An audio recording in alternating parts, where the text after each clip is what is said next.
So welcome everybody to our part 2 of the introduction to the sensation method. For those who haven't been able to join my first lesson about it, we went through most tools which are crucial to practice the sensation method. And our second part today is mainly a practical part, but I wasn't 100% finished last time in my first introduction. So first of all, I like to go over a few topics which are so important, and then we go to the part which is missing. So please feel invited also to join part 1, that you don't miss anything out.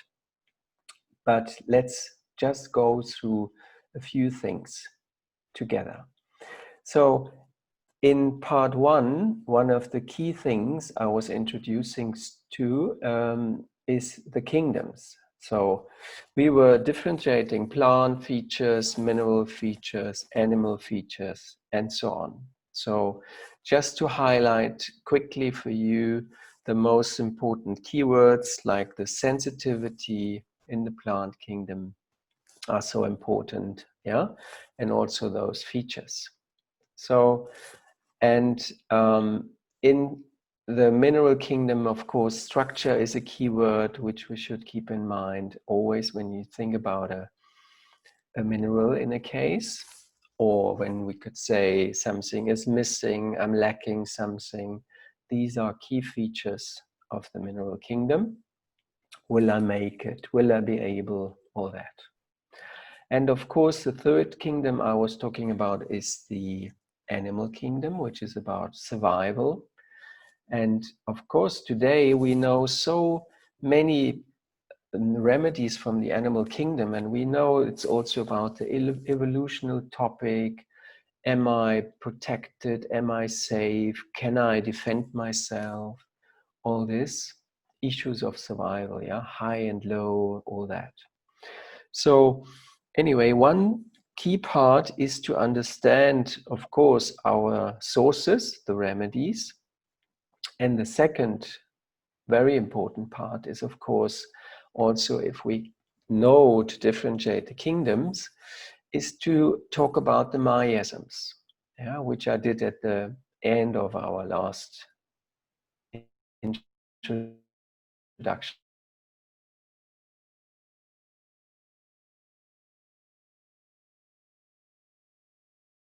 10 different miasms, and I won't go through them now, but just keep in mind this is also a very important part to find a good differentiation. Yeah, if we want to decide from a remedy from the plant kingdom, we know maybe the family topics, the miasm will help to get to the right remedy. Okay. So, and then third, we finished last time with a very crucial part, which is the 7 levels of experience. Because when we in these levels, it's like a bit of a compass also, where we can say, where are we? So we can say when the patient is talking just about the name, or we get only the name of the disease, we can orientate, we can say, okay, this is one thing that we can say, we get an information about the potency, that we shouldn't go too high if we just have the name of the disease. And also that we can see where is the patient talking, do we observe already more, how can we get deeper? So this is a very nice structured way to get deeper into the key part of this work, which is a level of sensation, or if we even get further into the level of the energy. Yeah. So, and here, because in the level 5, we see sensitivity, we see structure, we see victim aggressor, which are the key features of our kingdoms. Yeah. And then we get maybe a precise feature of each issue. Okay, so today I want to start with this, go a little bit deeper. So, which is defined as gesture, or word significance criteria. And now you see these abbreviations or letters, M, N, O, P, Q, R, S. So that means movement, non-human specific, obturate, picturized, queer, repeated, and synonyms or anonym. So, and those I like to explain to you because this is actually the most exciting part where we get to energetic things, or we get to things which are completely beyond logic. Yeah? And before we get to the cases later, I like to explain a bit deeper what that means. So movement, of course, movement is about energy, speed, direction, force, sound, gesture. So how is the voice of our client? How is his energy? How is his speed? When that can already be in the consulting, in the waiting room, when we say welcome our patient, how quick or how fast is he, the way he walks, the way he speaks. Does he have a strong voice? Does he have a weak voice, etc.? So movement is one important part. And then the N stands for non-human specific, which means, I mean, you know, I told you about the academy in Mumbai, founded by Rajan Sankaran and his colleagues, which is called The Other Song. So the Other Song is actually the song of the remedy, the substance, and this is mostly it's like non-human specific. It's common between man and nature, indicate kingdom or miasm, that which is global and not local, the person's sensitivity to non-human things, attraction or repulsion. Yeah? But non-human specific, though, that means it's beyond the stories. It's more here we can really observe source, we can observe nature of a kingdom, the nature of a kingdom, or even the nature of a miasm. And then we also go beyond local sensations or local symptoms. We get to the global picture. So this is a very important part, the non-human specific one.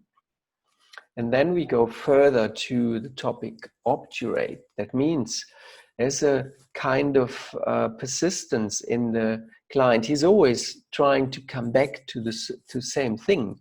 Yeah, or even if he's trying, or if you try to bring him away from something, he goes and comes back to exactly that again. So he's repeating and giving us to feed. Even if we ask the wrong question, he might bring us back to that. Yeah. So he does not move on to something else on questioning. He comes always back to that. Something in a way of listen, doctor, don't miss it. Yeah, he comes back to it. And also this is a part when we get closer to the sensation, it's picturized. So there's imagination in pictures, visualization. So this is important, yeah, the pictures. And also that it's completely queer, it's out of context, yeah. So strange that we think, hey, come on, that doesn't make sense at all. And this, of course, when you remember the definition of aphorism 153 in the organon, it's the strange, rare, and peculiar symptoms we get here. So it's queer, it's out of context. And of course, it's repeated. Yeah?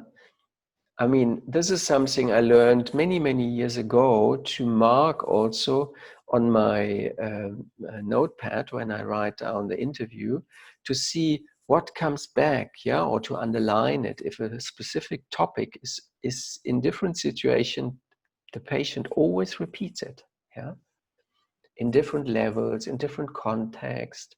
So it's like a certain sensation of tightness. It can be tight in my in my belly, it could be tight in my mind.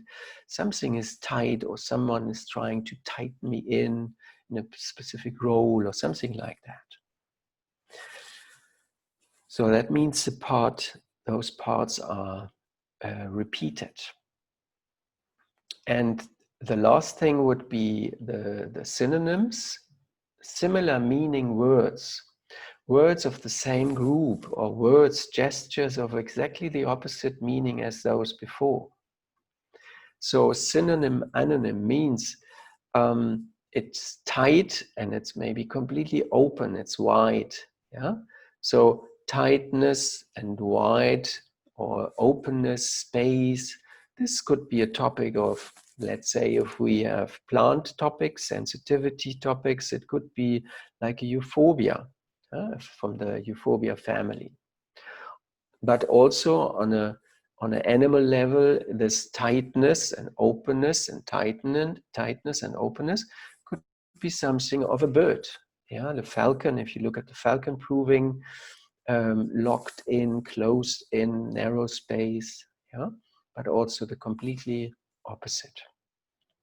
So look for those things, and this will help us to understand the cases, which I will lead you now through. So yeah, because those things we in the introduction here are very important to have in mind, always to keep in mind when we go through cases now. Okay?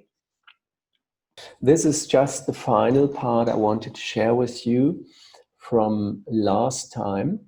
And when we go through cases today, I like to, of course, come back to what we learned in the first lesson, where we were going through all the different kingdoms, yeah, animal features, plant features, mineral features. But when you remember, it's also important to bring it into perspective to miasms, yeah, to the miasm, which we have 10 in the sensation method. So it's a very enlarged picture of the core miasms Hahnemann was using, which were psora, psychosis, and syphilis. And Sankaran extended this to 10 miasms. Yeah? And when we look at cases now, it's also important to keep that in mind. If you remember what a miasm means, just from the definition, I will quickly jump into that again. It is the intensity, yeah, the depth of degree, how a problem is getting presented. Yeah? So that means that the level of desperation or the acuteness, yeah, in the acute miasm, it has to be solved immediately, otherwise I'm going to die. Yeah. So this pace we will always try to observe.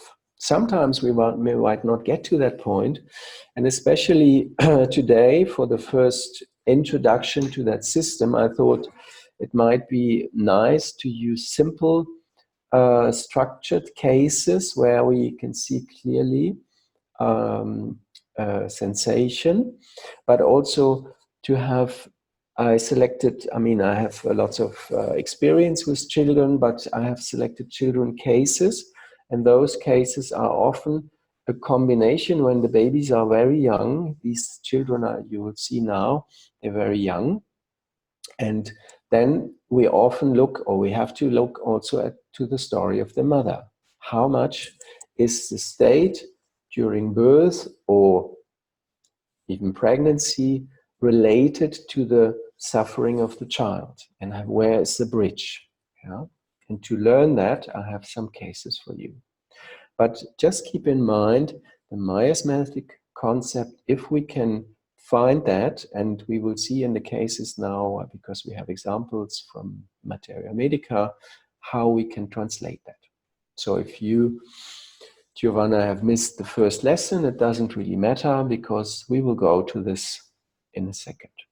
Okay, so I'm not going to all the miasms, but just keep in mind, it is the intensity and also the level of desperation, yeah? How much despair is in that case. Okay, so let me start with the first case. This case is of a boy, 11 weeks old, so not even 3 months, that baby. And interesting was that the mother came because of acute conditions of the child. And we can see in this case, particular, which turned out so beautifully what it did, the remedy, this strong connection to giving birth. Yeah. So that's why it's called also here ailments after shoulder dystocia. So that means during birth, the shoulder did not properly come out, and this is a dangerous situation during birth. But let's go through the case.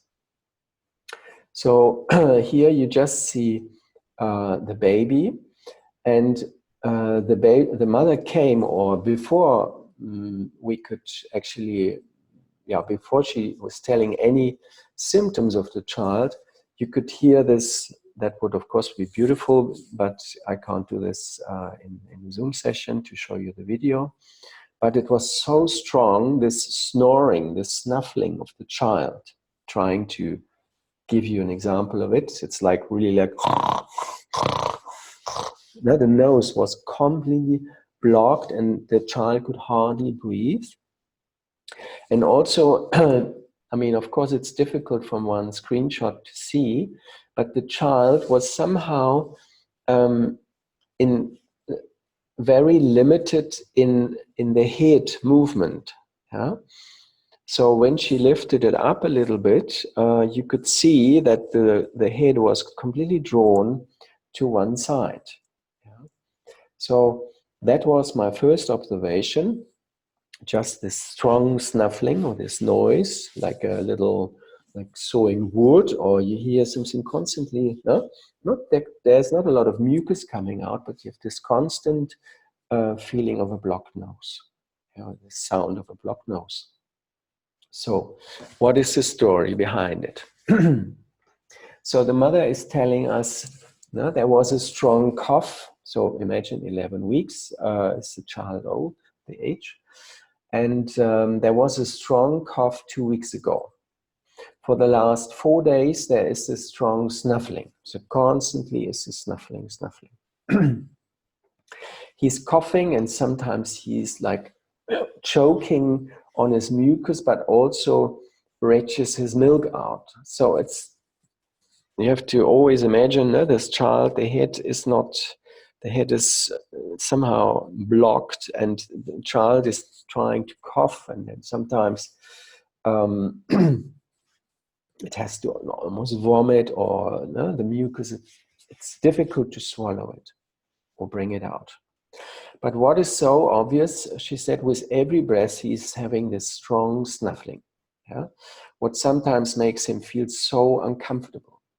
So, and when we go through the case, I want you to also keep in mind those levels, because these levels, I will later show them on the slide again, they're so important to, as a like a pattern to enter the case. So first level we know is name of the disease. Level 2 are the facts, the modalities, and then level 3, the emotions, level 4, delusions, and level 5, which is our main target for the sensation method, is the sensation. So first we have a snuffling, we have this blocked nose, but we want to get the background and also understand what does it do to the child. The child is limited in his motion, and we want to understand more about it. So that's why we ask these questions. How is his reaction to these complaints? Yeah, she said he's now lamenting more, wants to be close to me all the time, but also wriggling around. He's feeling uncomfortable. Sometimes he's getting really upset about his condition because he can't really get a move on. Yeah. So what else do we have? And that's, of course, when, I mean, the beauty of this case, which was really fantastic, the reaction, the mother had already gone to see an osteopath. And this osteopath, he did already, when we, sometimes they call it a KISS syndrome, or when there's something wrong with the first cervical vertebra, they make this adjustment. But they have seen the osteopath and it wasn't really getting into position. And the beauty in this case was the remedy worked like, it was beautiful to see also on the video follow-up, which we can't unfortunately see here, but it worked like a fantastic grip of an osteopathic treatment, this remedy. Yeah. But I will tell you what I gave and why I gave it. So the mother is telling us he got stuck with his shoulder about 2 or 3 contractions. I tried once, I tried another time in the expulsion phase, yeah. And then she was giving a little bit of a hand gesture. She was trying, or she showed us, she was trying not to press and also to bring the child out. Yeah. Finally, I had to change my position, and then it worked. So she was in a position. I don't know if she was lying in bed or what she did, but she had to change her position to solve this situation. And just from the background, this shoulder dystocia can be a dramatic situation because it's a part of the expulsion phase, and then the child gets stuck, and this can be really, really dangerous for both, for mother and child, and it's like a completely crisis. Yeah. So, and the child has to get out of this as quick as possible. So the mother got into, and also the midwives around it. I'm in my clinic here. I'm working with midwives since more than 20 years, and those midwives have told me, or they sent actually the mother with the baby to me to see, can you do something, because it feels like so connected to this experience. So how did you experience being stuck? Because the mother said, no, I was not getting further. My body wanted to go on, but there was no progress anymore. After changing my birth position by sitting down on a birthing stool, the birth went on. So in German, it's called Gebärhocker, which is that little picture here on top. Yeah, there's this chair where they sit on, try to get further in this phase of giving birth. This is anyway when someone is working as a midwife, maybe in the group is someone who does midwifery. It's so nice to see, to observe the woman, and then offer her different options what to do. Like, of course, for this remedy, we will see here later on that changing the position is important.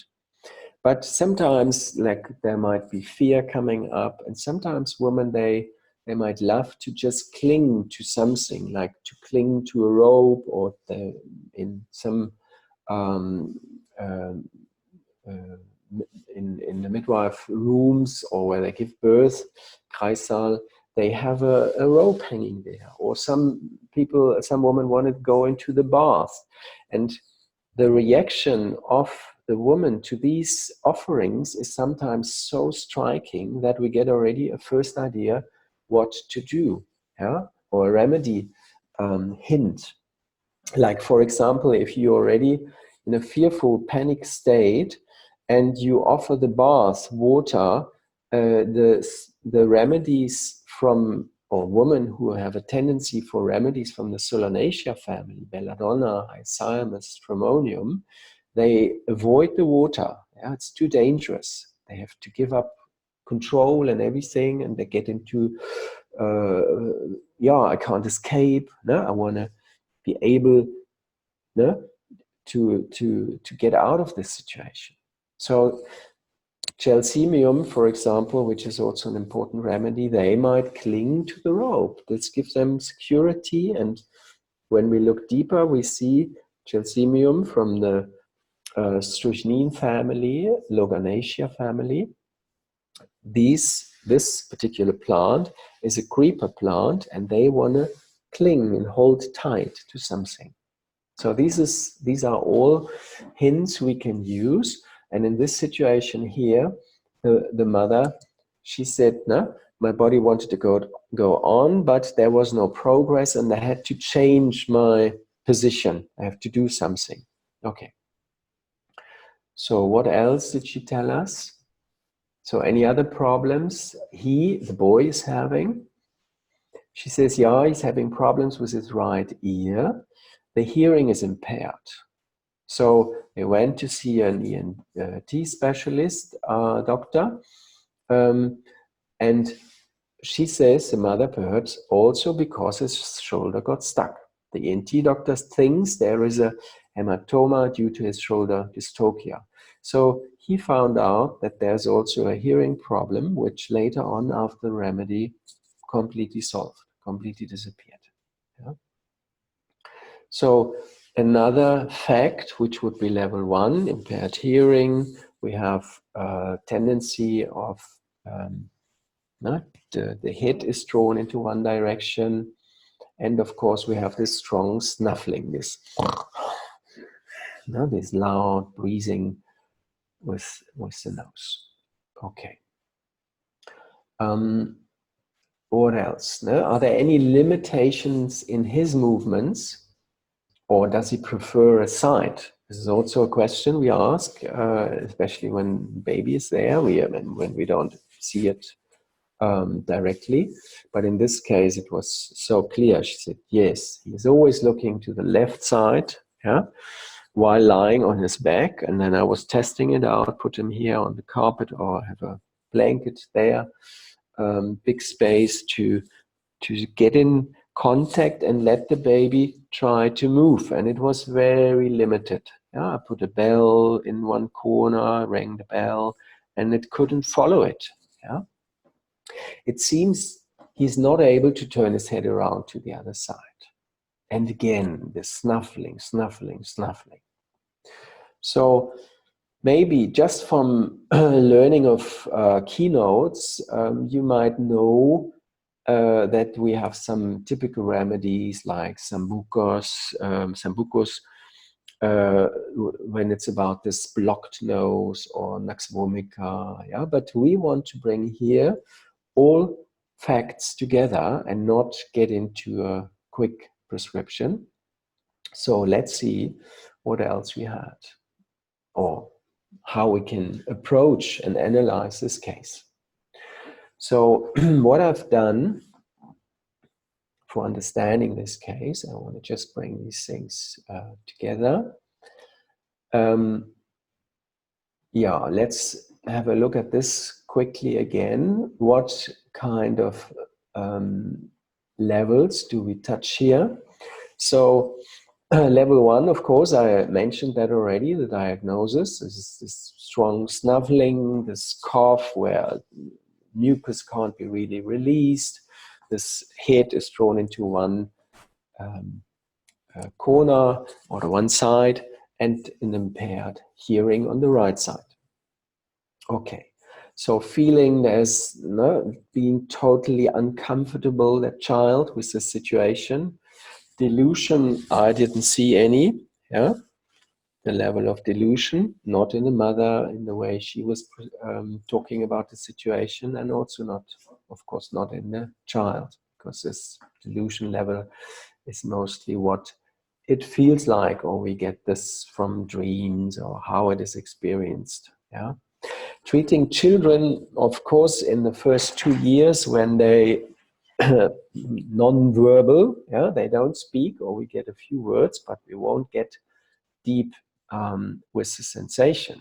So we have to use other tools, and when they're very young, we use the mother as well to complete the picture. So, but what we might see, or what you might see already when we have an idea, is that something is totally limited and stuck. So limitation, movement, not being able to move must be something very important for this case. Okay? So name of the disease, snuffling of a newborn child with cough, hearing impaired, head drawn to one side. These are the facts, level 1. Okay. So level 2, the modalities. Sorry, there's a mistake. It shouldn't be the facts. Or yeah, the facts of he's snuffling, but that's already something we can hear and observe, and his nose is running. He vomits while he coughs. This is a modality. Yeah, so we get more modalities. When is he coughing? When is he vomiting? He vomits mucus, but also retches his milk out. Okay. Level 3, the emotions.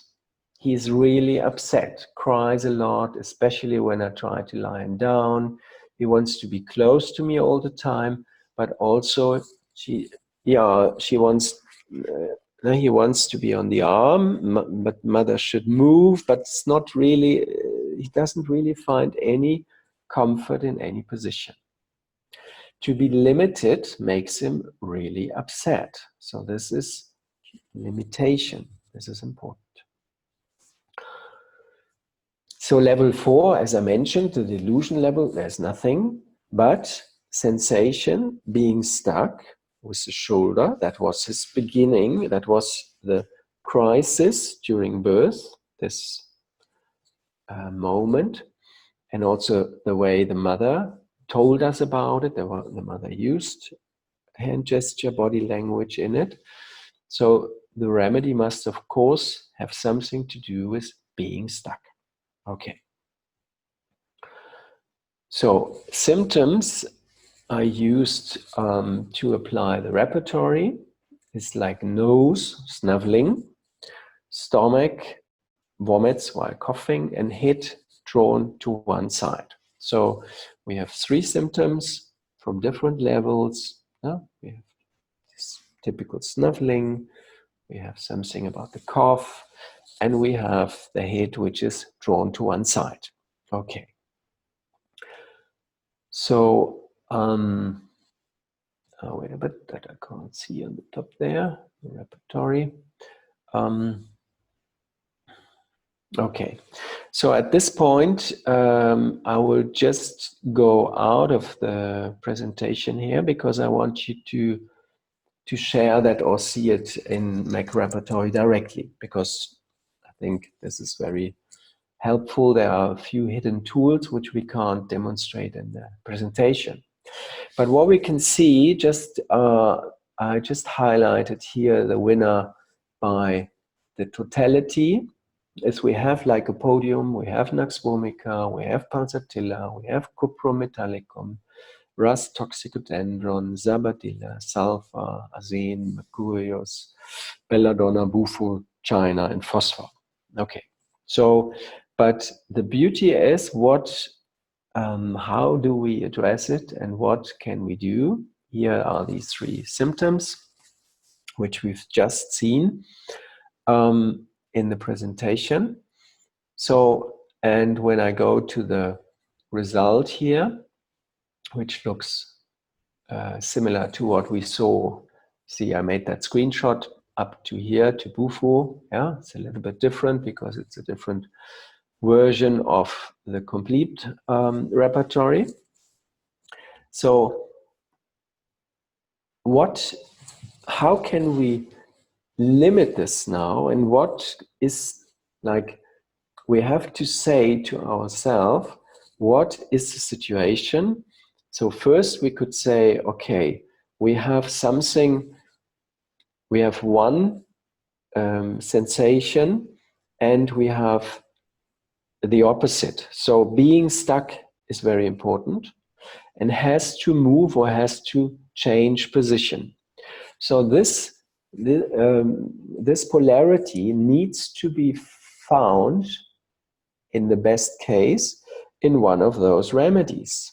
Yeah, and if we go back, I will just jump into it again, but then we come back to the repertory. So if we carry on here, now the theme is being stuck. During the expulsion phase, the birth got stuck, his shoulder got stuck. All following complaints seem to be caused by that topic. And the way the mother was talking about it, also the midwife, they got a bit into worry when someone is getting so stuck. There has to be a change of the situation quite quickly. So that could be a hint for us for the miasmatic state. So we either could say, okay, this could be acute miasm, or it could be typhoid miasm, because typhoid is a crisis and I have to do something to get out of this situation. Yeah, I have to do something quickly. So we keep that in mind. And now we can see, okay, being stuck, caught, stiff, and the opposite needs to move. Motion ameliorates. So what does that tell us? Yeah? We get already here to the sensitivity of a plant family. So that means we have one sensation and the opposite, which, just for those who missed it in the first presentation, the plant features again, and for those who saw it already, it's good to repeat it. Yeah. A plant feature is things are affecting me. External factors cause inner transformations, physical and emotional. So something in a situation got stuck, and that causes physical problems, emotional problems. We have to find an adaptation, or can I get out of the situation? What can I do? No, can I adapt to it or not?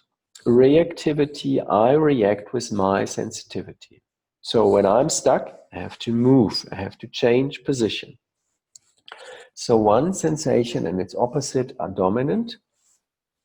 This is another key feature of a plant. That's why we call it bipolar.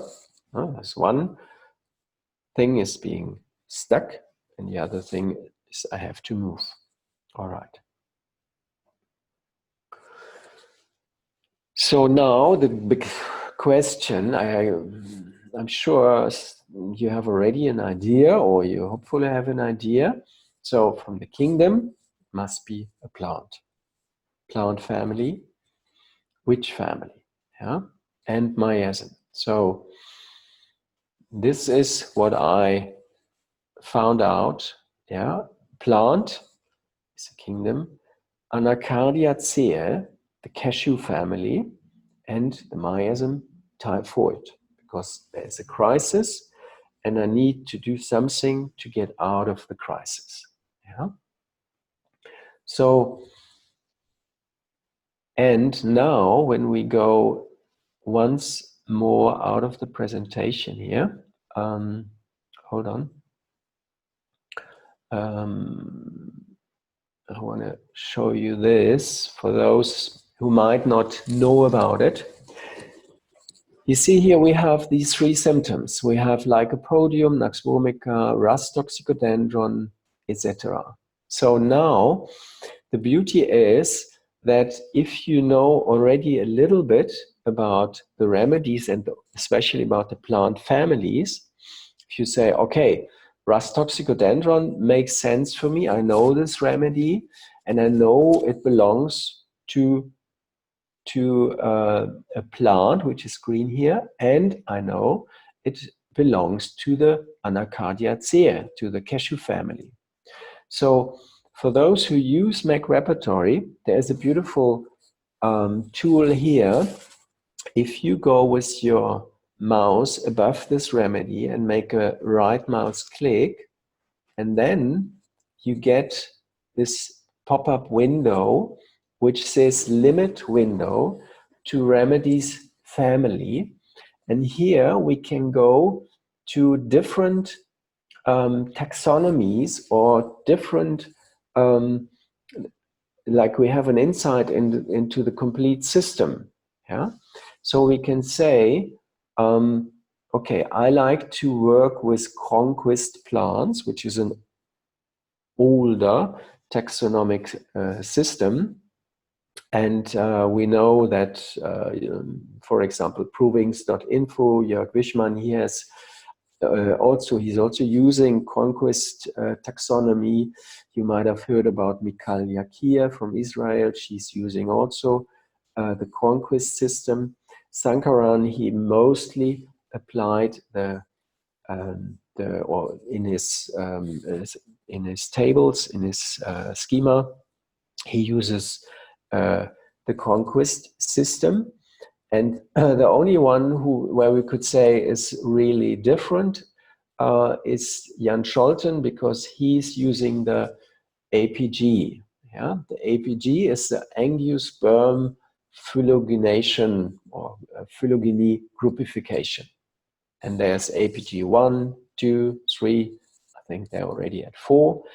That means there's just a different approach, a different understanding of how in taxonomy we define a family or a plant. So APG, to make it short, means they're looking very much to the genetic imprint in a plant.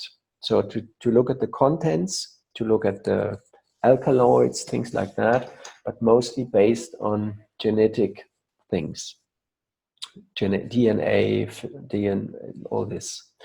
Conquest, as an older system, is interesting that he went a lot about the sensation, the phenomenal, difficult word in German, it's easy to say, eine phänomenologische Erscheinung, yeah? Phenomenological appearance of a plant. Yeah? So or to make it short, we could say this conquest system is fitting better to the sensation method from the understanding, because it also relates it to how a plant appears, where she grows, how she reacts to environment, and all this. It's getting all considered. Anyway, if we go to this window, and then we can see here as a bigger group, Rus toxicodendron, where we just started from, belongs to the Rosidae, which is a bigger order where lots of families are combined. And then we can say, as an order, it's a Sapindales, and the family is Anacardiaceae. And the beauty is, if I click on this, I will immediately get this window limited just to remedies from the same plant family. And why do I show this? Because sometimes you might know one member, like Rus tox. Yeah, you might know this plant, but you don't know the others in the family. And this is so helpful to say, okay, is there another plant in this family of the cashew family, which might be interesting from the miasmatic stage, where we have a look at it in a second, which is similar to Rus toxicodendron, because Rus toxicodendron is matching all 3 symptoms. And then we have as an alternative Anacardium itself, Anacardium orientale. And we have, for those who don't know this as a remedy, Mangifera indica, which is a mango.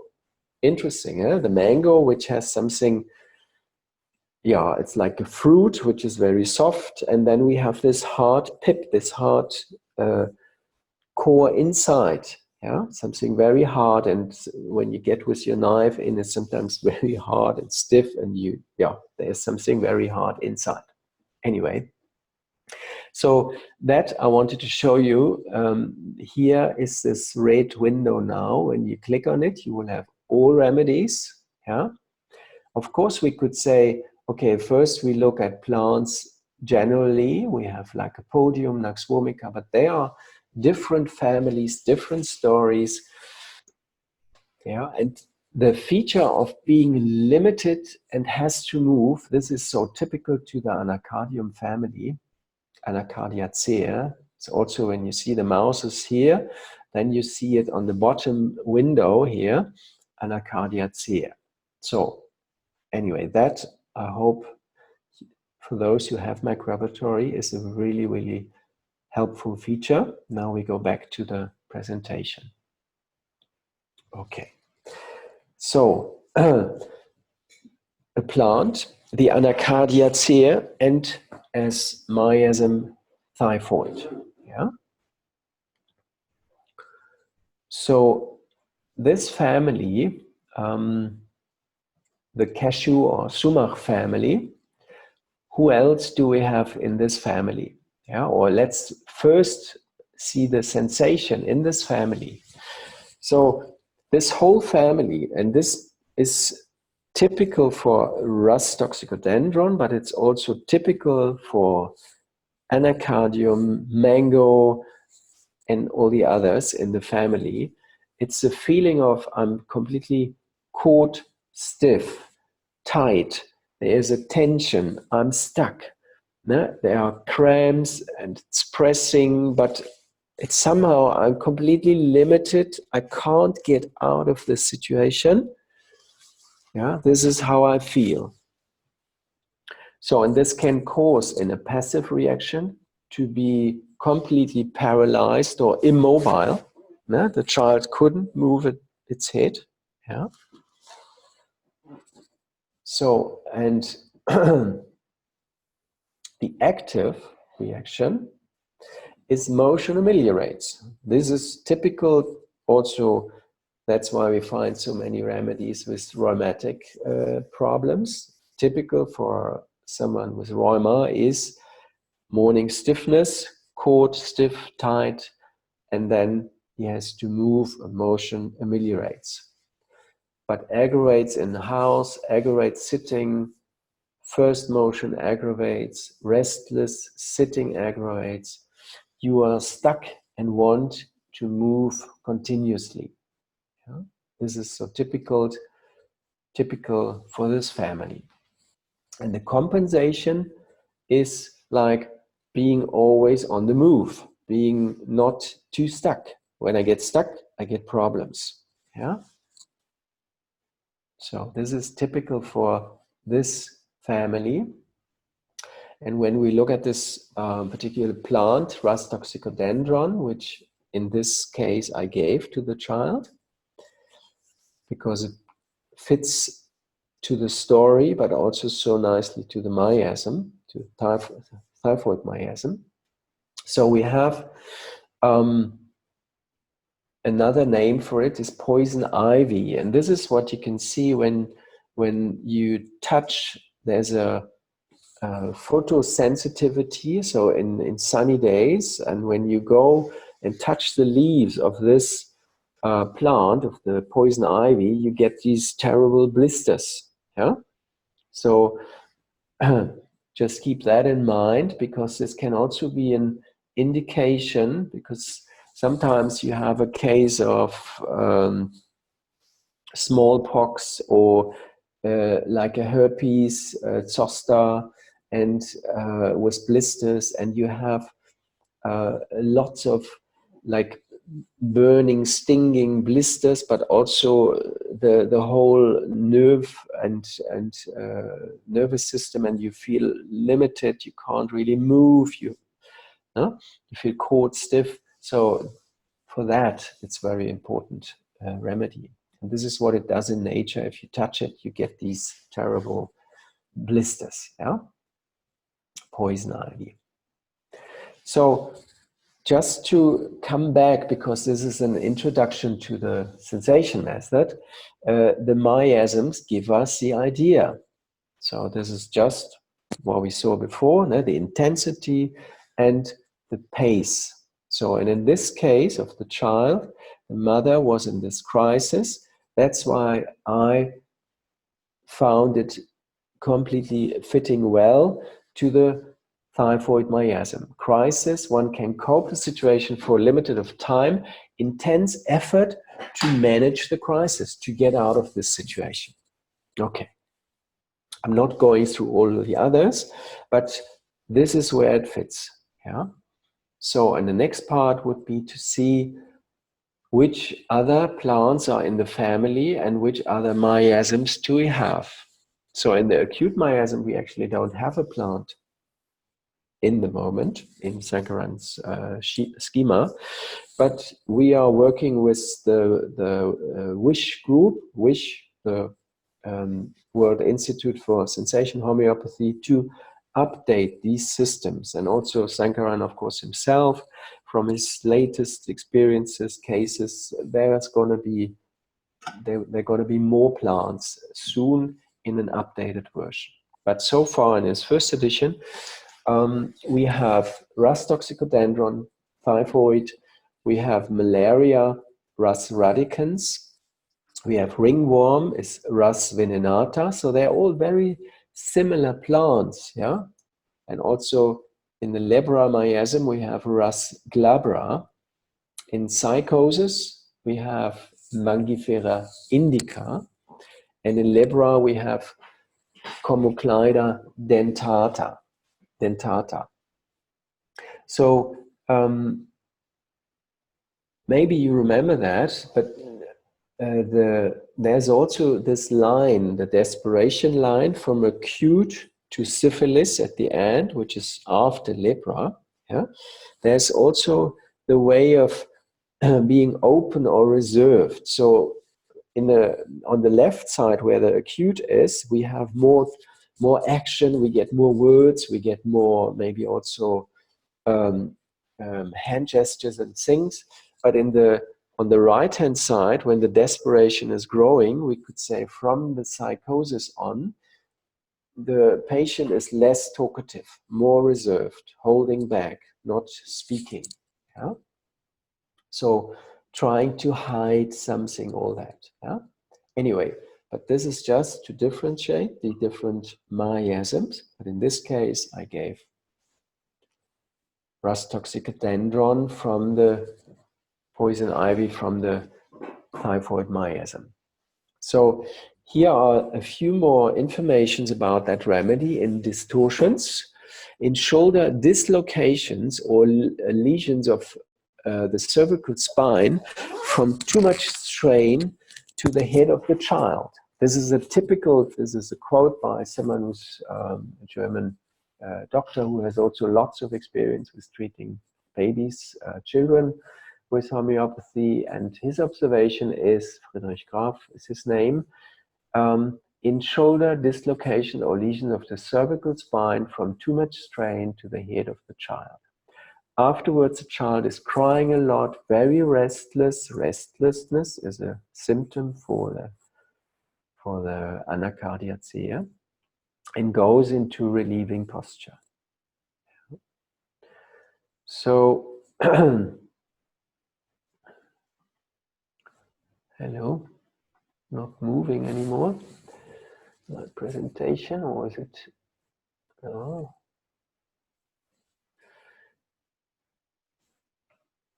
Oh, now it's moving. Okay.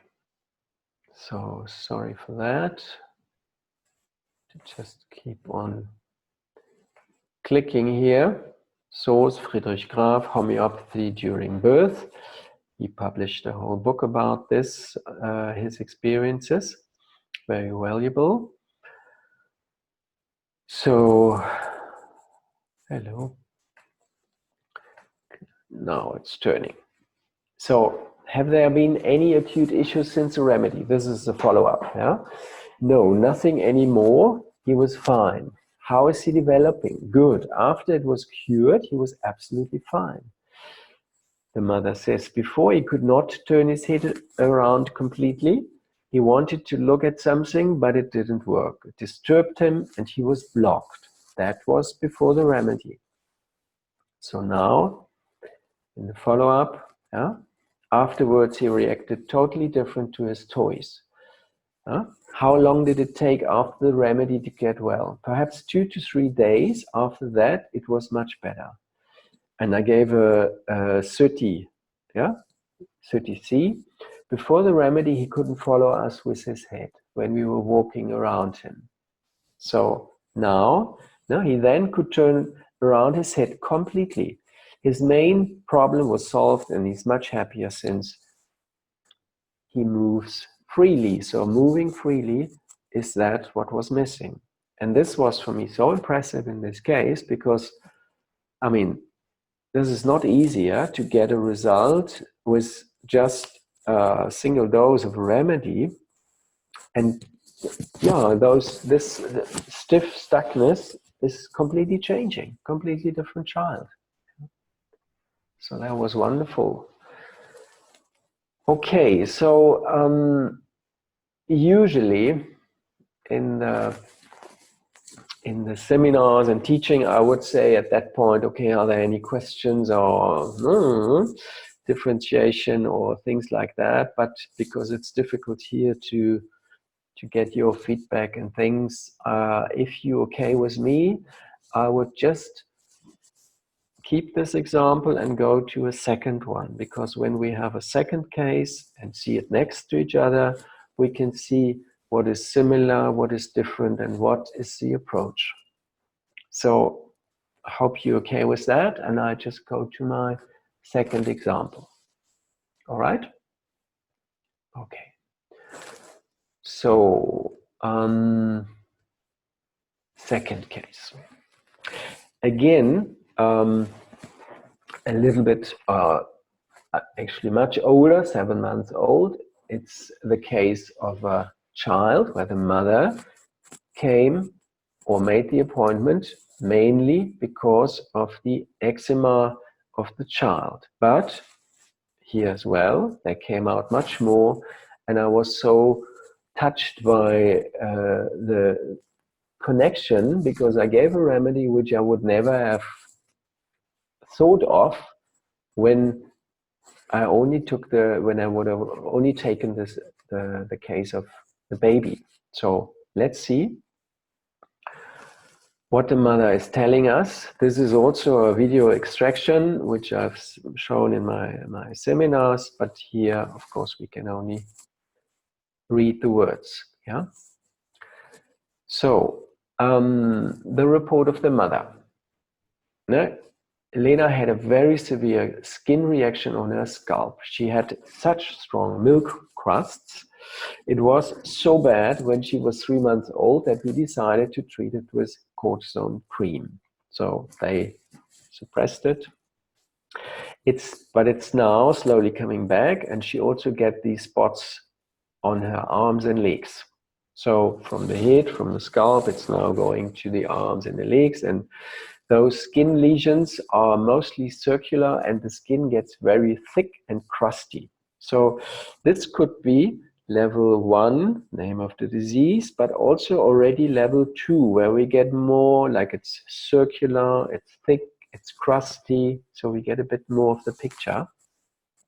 The crusts on her legs have a yellowish color like those on her scalp. But other than that, it was a completely normal, sweet little baby.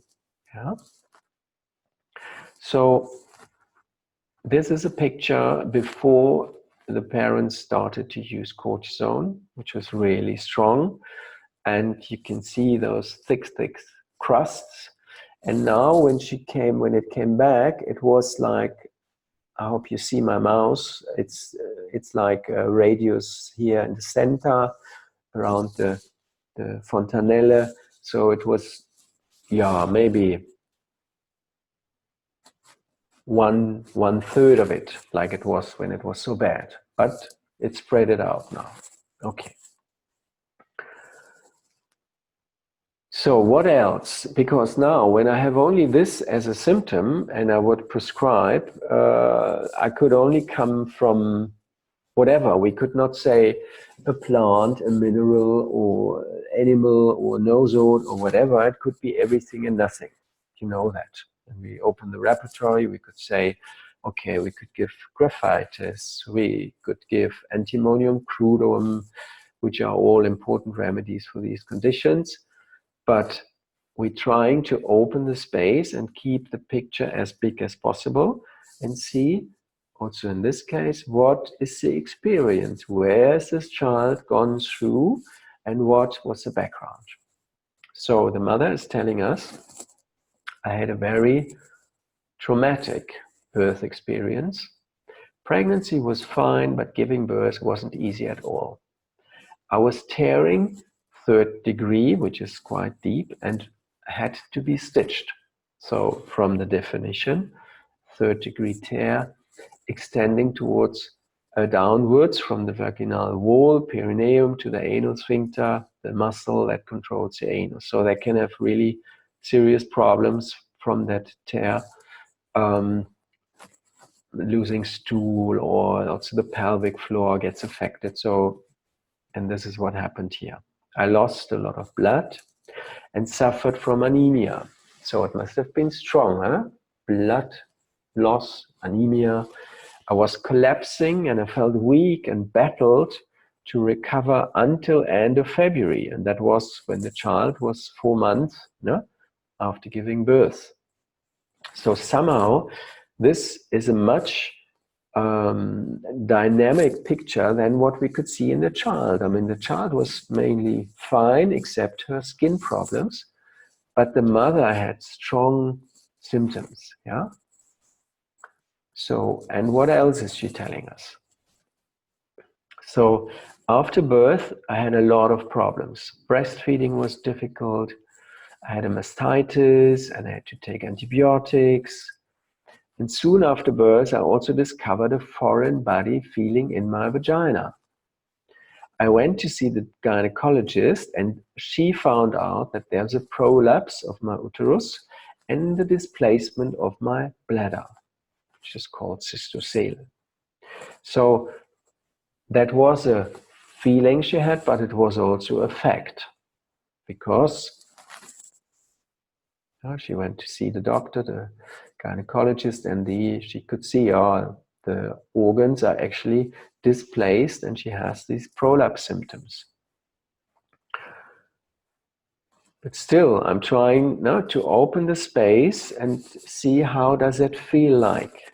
And then she says, there's this foreign body sensation and this feeling as if something could fall out. Yeah? Depending on, she said, when I walk a bit, it's stronger. When I'm standing, it's stronger. But there's this strong feeling of foreign body and something could fall out. Okay, what else did she tell us here? How does it affect you? Because this is another question to get closer to level 4 or 5. No, we start by 3 maybe, the emotions, and then 4, 5, see if we get some further information. It's worrying me a lot, and I realized how much I feel traumatized by the birth experience. It's trauma, yeah, and how much it has changed my mood. I feel vulnerable and easily break out into tears. So something, the birth trauma, it was like a traumatic experience, yeah, and this has caused many effects, and she's still not fine with this. And somehow she's still in it, and the child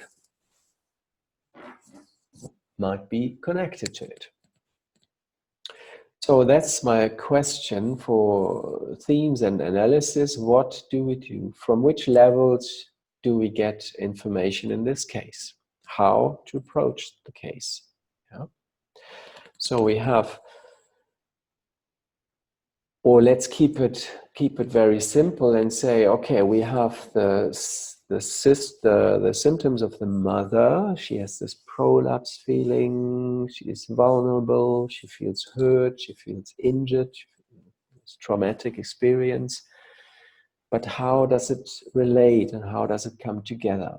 Because in level 1, from the child, we could take this milk crust, these circular spots. Yeah. But how do we get further? So what did I do? Of course, I like to, this is just repeating, sorry for that, the levels, but just to see it again, name, facts, feelings, delusion, sensation. So, and what did we get here in the case? Yeah? So, of course, in this case as well, I liked to apply the repertory, to use the repertory and see, okay, which are important remedies. And that was my approach, to say, okay, I want to see those remedies who have a strong connection to this milk crust story, or could also use different, like eruption, crusts on the scalp and things like that. But to combine it with the prolapse of the vagina, the mixture of uterus or bladder, but this prolapse story needs to be connected. So this is the repertory. Those two rubrics, the totality goes down to Veratrum. So, and now, again, the question is, and that's why I like to go back again to the repertory. So in this case, I didn't put that in yet. I made actually a combined rubric, but let's just go to prolapse, prolapse uterus. Okay, it was, yeah, mixture of uterus, vagina, yeah. But she had that foreign body feeling, yeah. So we take the smaller rubric, which I've done there. I click here, yeah, that's the same result. So milk crusts and the mother's symptoms. And now we want to see which remedies have a connection to feeling something affected me, feeling injured, being traumatized, this trauma story, injury story, losing blood, bleeding, and then not really recovering from it. So, of course, we could say, the sensation here is not really clear. It's not 100% developed. It's not 100% clear. And also maybe the miasm is not 100% clear.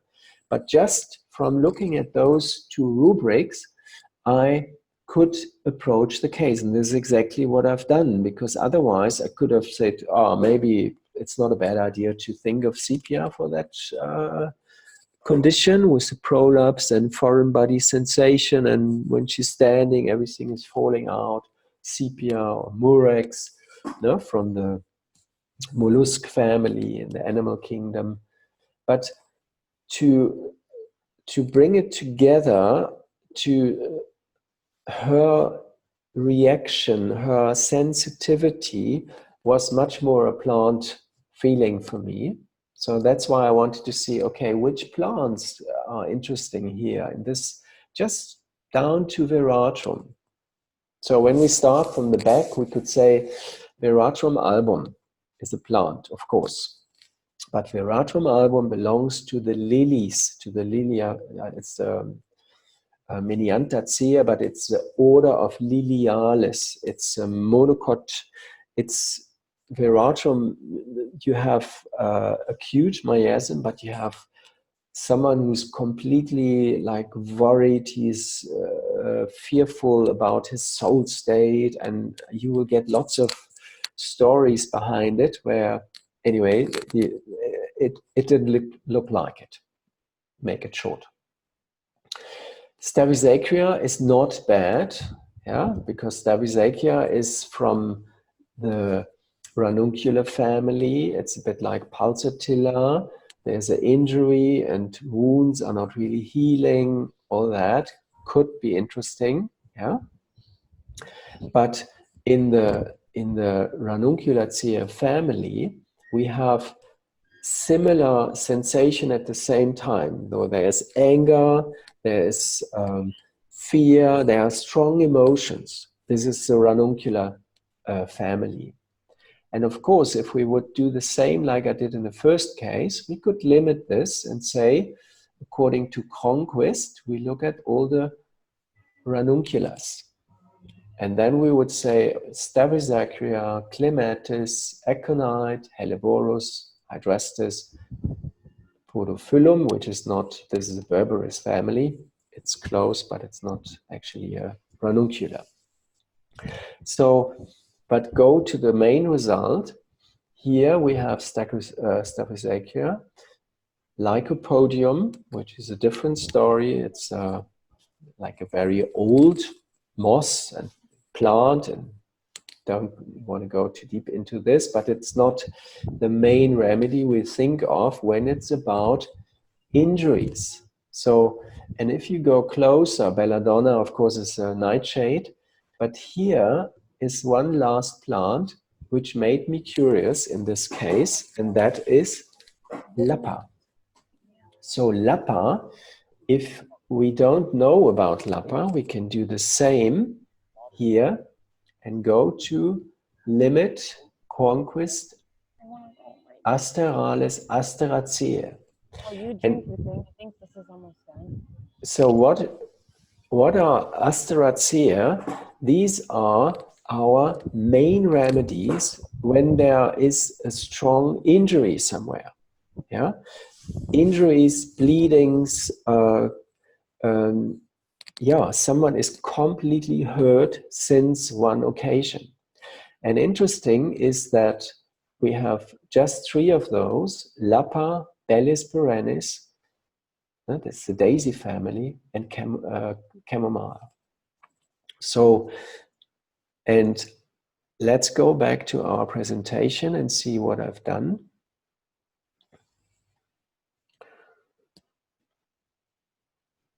So, of course, the daisy family is completely interesting. And when we look at the sensation in this family, we can say they feel injured, they feel hurt, they feel insulted, they feel also shocked. That's a similarity maybe to the ranuncular family. Fear, but there's a fear to be touched, heard, approached. They're very, very vulnerable, and mostly they avoid being touched. Arnica is totally typical, no? Strong head injury, and then someone comes and wants to help, and then he says, no, I'm completely fine. I'm completely fine. No? Head is hanging half the wrong way, or a serious concussion or whatever, but I'm completely fine. So they say that because they're afraid of getting hurt again, or someone might touch them. So passive reaction might be numb, anesthetic, stupor, catalepsy, or active reaction in this family can be touchy, hurting others, can be cruel, can be violent, or striking others. So in this case, from that woman who was very, from my experience, I would say it could also be bellies, because bellies are very kind person in contact, but they also avoid completely to be touched. Yeah, and close to bellies in the miasmatic table is another interesting plant, and that one, yeah, I've given. So I didn't give bellies. But let me just finish this. The compensation in this plant family of the daisies is he's a tough guy, or he can take all the beating, protective of others to see they do not get hurt. Yeah, so that can be the other flip side of the coin. I have seen children where yarrow, for example, which is here on this picture, this plant yarrow, they can be really strong boys. They hit others, they bang them, they put their head on the floor, they strike them. And this background is mostly that they themselves had a strong head injury or got beaten up or whatever from the parents, or something in the background, which is really traumatic experience. But that's not yarrow here. So, but daisy family injury, that I could see quite strong. So just to complete this remedies and miasms, acute is often arnica or calendula, Calendula could be very close also to this case because calendula is a tear. It doesn't heal well. Strong injuries from being cut when you use like, or cesarean, which doesn't heal. Calendula could be interesting. Typhoid is chamomile, but with chamomile you get really some irritability, which I couldn't see in this case. But chamomile, they don't want to be touched, and they tell you that. They can be really cross with you. Taraxacum is dandelion. Malaria, Sina or Eupatorium. Psychosis is Senecio. Tubercular is Abrotanum. Cancer is Bellis. Lepra is Inula. Lactuca is Lepra, and Lapa. And remember, Lapa was in the repertory coming up. Syphilis is Echinacea. Okay, and here I put some of my plant images together to give you an idea and to see what is the story about this family, trauma and injuries. So just to update you or to give you an insight, what I've taken here on photos, this is Bellis perennis. Yeah? Typical injury also when someone is having a car accident, being pregnant, and the safety belt is making a compression to the child. There's an internal hematoma, and now this has to be addressed. This is Bellis perennis, because Bellis we also call the arnica of the womb. Just to keep that in mind, but that wasn't the remedy I gave. The next one is the remedy I gave. This is only the seeds. This is Lapa. Lapa arctium. You get a little bit more about that in a minute. The next one here is Taraxacum or dandelion.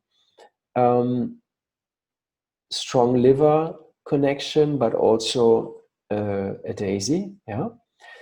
Many daisies have a connection to liver, which is here the artichoke. Yeah. Cyanara. Scolymus, it's the artichoke, is also a member of the family. This one here is Eupatorium purpurea, that as well. Here we have Echinacea, which is coming from North America, and it's growing on these fields in the prairie where there are lots of battles or where the native Indians were shooting the animals or something like that. There you find Echinacea.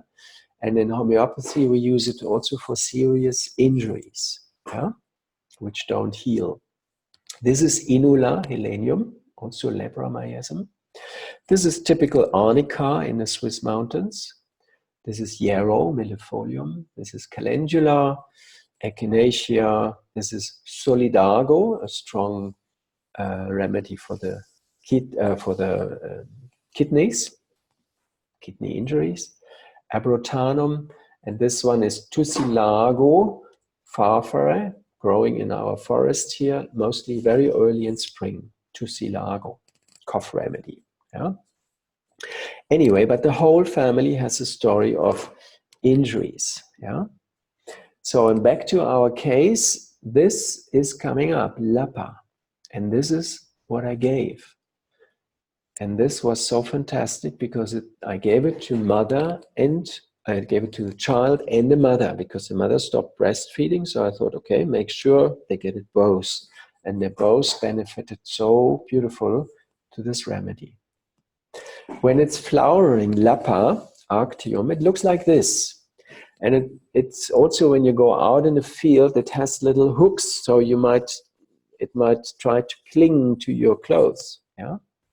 It's a bit like a thistle, yeah, very clinging to. This is the way how they spread out their seeds. Yeah? But this is a beautiful plant growing in our forests here. And according to the systematic approach, Lapa, yeah, these are different names. In English, it's called great cloud burr.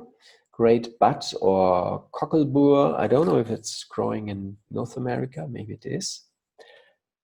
beggar's button, yeah, many different interesting names. Arctium lappa or lappa, and you can see here, no, it's a plant, it's a angiosperm, it's a flowering plant, it's a dicotyledone, means it has two seeds in the beginning, yeah, two sprouts coming out. Asteride, Asteralis, Composite, these are all different names for it. Daisy, English, or sunflower family. And now I found something in which I haven't seen before, but I looked into Clarke's dictionary and look at this. I mean, I didn't know that before, but through those two symptoms from mother and child, I found, going back to that Clarke states there is a prolapse of the uterus with much bearing down feeling in Lappa, and that's why it is so called the uterine magnet. Can you believe? It's like a magnet for the uterus to bring it up again.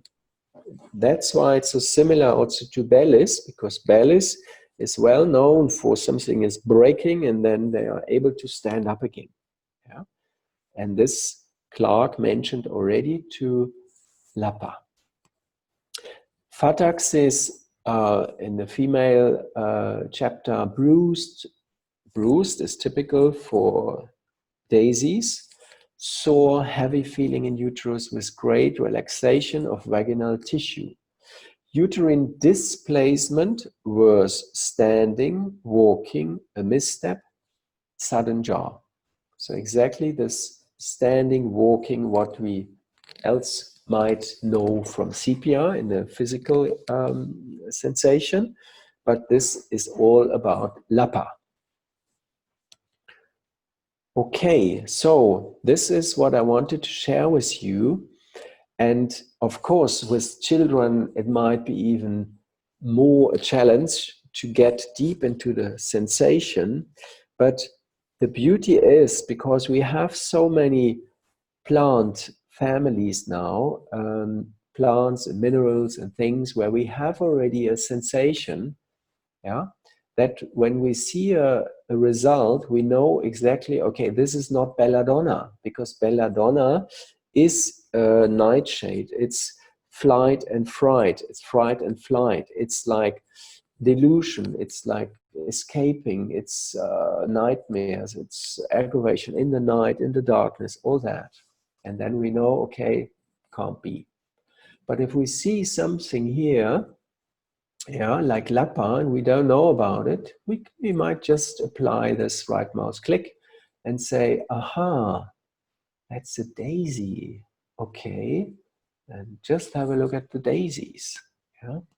And then we see, aha, it's close to or related to Bellis, chamomile. Yeah? I mean, Bellis perennis is the master. It's like sometimes you have, that's why it's cancer miasm. Cancer and Libra is not far from each other, from the sensation. Yeah? But in cancer, of course, it's a perfection. It's like Bellis is the master of covering up and coping injuries. Yeah? So many injuries, and they still try to be gentle. Yeah? This is stretching it to the limits. This is the cancer miasm according to injuries. But if you go further to the left side where chamomile is and typhoid, they won't cover it up. They might kick you if you get too close. They bang you. They slap your face maybe. Yeah? And when they're in labor and the husband is close by, he might get a slap in his face. Yeah? Just to release pain. Yeah? Poor husband, or whatever, the midwives, yeah, or they do something. Yeah? Injury is coming out differently. Yeah? That's why Burica states, if you think of chamomile, a calm mind is a strong contraindication. Yeah? Okay. So I think I'm done basically, and yeah, I hope you have an idea about the sensation method. And of course, everybody does it different. But for me, this method is somehow bringing such a broader picture and understanding, because we can be very clear now in understanding different remedies from the same or similar remedies from the same family. And this is such a gift and so helpful. Yeah. And I didn't want to miss that at all. Yeah. There's a huge leap. But if you apply this method or you want to get into it further, deeper, just try to start simple and see what is already there, which families have already good. Let me just get that for you. Second.